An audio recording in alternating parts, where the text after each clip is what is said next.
ভাইয়া ভেতরে আসতে চাই। অনুমতি নেওয়ার জন্য ধন্যবাদ। প্লিজ কিছু খেয়ে নাও। তুই খাবার এখানে নিয়ে আসলি যে? এখানে নিজের মতন করে খাও। আমি জানি টেবিলে গেলে তোমার মন ভারী হয়ে যাবে। এরকম সান্ত্বনা দেওয়া কার কাছ থেকে শিখছিস? হ্যাঁ, নিজের থেকেই। নিজেকে সান্ত্বনা দিতে খারাপ লাগে না। প্রায় সময় তো রাতে নিজেকে সান্ত্বনা দিই। আর 10 তারিখ তুমি ফ্রি আছো? 10 তারিখ বর্ষার জন্মদিন, তোমার কথা বারবার বলছিল। তোকে জানাবো আমি। আমার জন্য আবার কি সারপ্রাইজ? জন্য নিয়ে এলাম ওকে। আমার জন্য নিয়ে এলি মানে? তুমি কি কোনো চিপসের প্যাকেট যে আমি চাইলাম আর আমার জন্য নিয়ে এলি? বাইরে তুই তো সেদিন বললি ওকে নিয়ে বাইরে বাইরে ঘুরতে। বর্ষা, শুভ জন্মদিন। বর্ষার আকাশে শরতের মেঘ জমে থাকুক অনন্তকাল। আচ্ছা, তোর কি আজকে জন্মদিন নাকি শোক দিবস আমাকে একটু বলবি? কোথায় ভাবলাম রাজকন্যার মতন হাসি খুশি থাকবি, অথচ এখানে মন মরা হয়ে বসে আছে। শোনো, তুমি করে বলছি, আমি আজকে তোমাদেরকে খাওয়াতে চাই। কোথায় খাওয়া বলো? অন্য কিছু অফার করো। খাওয়া দাওয়া আমার একদমই পছন্দ না। অথচ খাওয়ার জন্যই আমাদের বেঁচে থাকা। তাহলে এক কাজ করো, ওকে তুমি এক পাতা সাদা রঙের টিপ কিনে দাও। টিপ পরতে খুব পছন্দ করে বর্ষা। চলো চলো। সবাই খেয়ে ফেলছে, তুই না খেয়ে বসেছিস কেন? আমি কিন্তু জানি তুই আমার জন্য অপেক্ষা করছিস। আমি কি বর্ষা নাকি যে তোমার জন্য অপেক্ষা করবো? তুমি আমার সাথে এরপর থেকে আর কথা বলবো না। এরপর থেকে বর্ষাকে দেখে ওর সাথে বসে থাকবো। দেখ তো পাঞ্জাবিটা কেমন, আমাকে মানাবে? কি হচ্ছে আমাকে বল। তুমি আমার সাথে 2 দিন কথা বলবে না প্লিজ? আমার অপরাধটা কি সেটা বল। অপরাধ নাই, অপরাধ আমার, আর এটা হলো আমার অপরাধের শাস্তি। সর তো যাও। নিতু, তুই কি কাউকে ভালোবাসিস? বাসি, অনেক ভালোবাসি, তো সে কে জানে না। আমার তোমাকে কিছু কথা বলার ছিল। তোকে তো দিয়ে রাখছি মনে।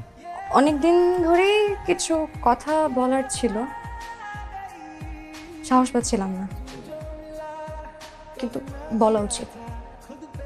যেমন? এই যে ধরো, কোনো এক বাড়িতে সুপেয় জলের অভাব। হঠাৎ একদিন অনেক বৃষ্টি হলো। আমাদের কি করা উচিত?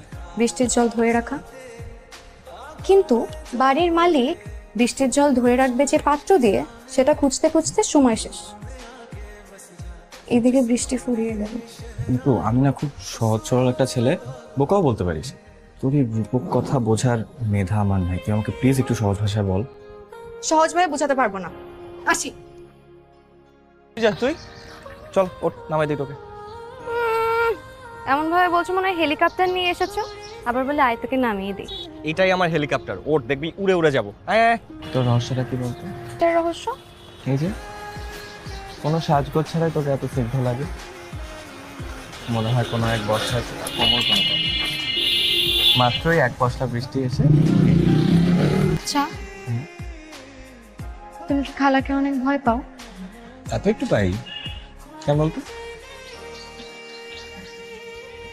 উনি যদি কখনো বড় কোনো সিদ্ধান্ত নেয়, তুমি তার থেকে বের হয়ে আসতে পারবে? সেটা মনে হয় না পারবে। কেন জিজ্ঞেস করছিস? না, এমনি। আচ্ছা বর্ষা, তুমি তো জন্মদিনে কিছু নিলে না। তোমার জন্য একটা উপহার আছে। কবে নেবে বলো তো? আবার দেখা হবে। তুমি খুবই ভালো। আচ্ছা শুনুন, তুমি কালকে একটু আমার সাথে দেখা করবে প্লিজ। তোমাকে নিয়ে একটু সুন্দর ভাইয়ের সাথে দেখা করতে চাই। এখানে কিভাবে জানলি আমি এখানে থাকবো? তুমি আমার কোনো খবর না রাখলেও আমি সব সময় তোমার খবর রাখি, কারণ দেখতে খুব সুন্দর, তাই না? আমার থেকে বেশি সুন্দর। তোমাকে কে বললো যে তুমি সুন্দর? কেউ না, কিন্তু তোদেরকে একসাথে কিন্তু খুব ভালো লাগে, সত্যি। খালা তোমার জন্য মেয়ে দেখছে, বিয়ে দিয়ে দিবে। আমার বিয়ে? কবে, কখন, কার সাথে? বর্ষার সাথে। তুই ফান করতেছিস? বিশ্বাস না হলে খালাকে জিজ্ঞেস করো। তুই কি সিরিয়াস? আমি কিন্তু মাকে জিজ্ঞেস করবো। তোমাকে তো খুশি লাগছে কেন? খালা কিন্তু সত্যি বিয়ে দিয়ে দেবে। খালা আর ফুপু মিলে এটা সত্যি করবে।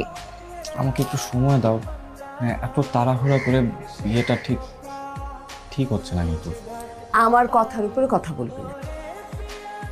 নিতু, নিজের প্রতি ঘৃণা আমার দিন দিন বেরিয়ে চলেছে। অন্ধকার গাঢ় হলে আমরা যেমন নিজের অস্তিত্ব হারিয়ে ফেলি, আমার মানসিকতার অন্ধকারে আমি নিজেকে তেমন হারিয়ে ফেলেছি। এই জন্যই হয়তো সত্যিই যাকে ভালোবাসতাম তাকে হারিয়ে ফেলেছি আমি। এত কাছের হওয়ার পরও কিছু বলতে পারলাম না। সে এখন অন্যকে বউ করে পাওয়ার প্রস্তুতি নিচ্ছে।